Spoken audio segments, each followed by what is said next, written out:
पण आता ही सर्वत्र शेती स्वतः करतोय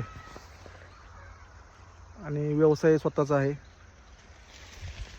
एक अर्धा लिटर सकाळी आणि अर्धा लिटर संध्याकाळी, हे अशा 1 लिटरचं एका दिवसाचं रतीब दूध.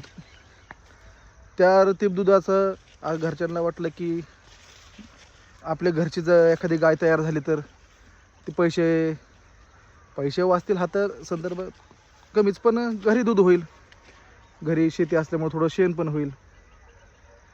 आणि त्यानंतर तो झाला खरा प्रवास चालू. मग 2020ला पहिली गाय घेतली होती. मग बघत बघत थोडा अभ्यास करत की हा धंदा ह्या गायच्या दुधापासून आपण व्यवसाय कसा करायचा हे डोक्यामध्ये घेतलं.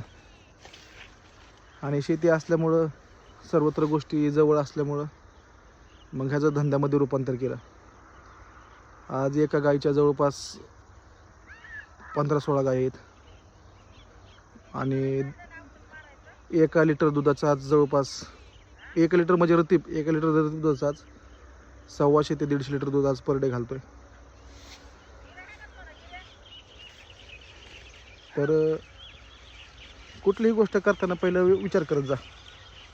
आणि हे सक्सेस मला काय आजच नाही आहे.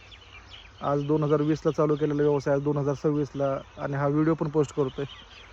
आणि ठरवलं होतं की व्हिडिओ लवकर पोस्ट करायचा नाही. ज्या दिवशी आपल्याला वाटेल की आपण व्हिडिओ पोस्ट करण्याच्या त्या स्टेबलमध्ये आलेलं आहे किंवा त्या प्रोसेसमध्ये आलेलं आहे, त्याच दिवशी हे करायचं.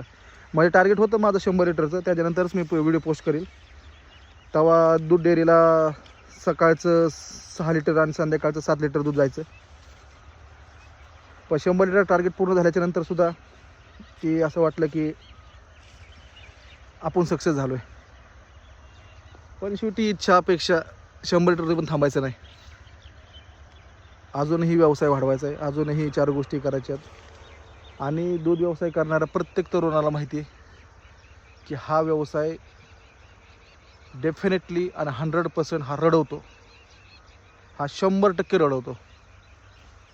आणि तेवढं सहन करण्याची जर कॅपॅसिटी असेल, तेवढं जर तुमच्यामध्ये जर सगळ्या गोष्टी कॅपॅसिटी असेल, तरच तुम्ही उतरा.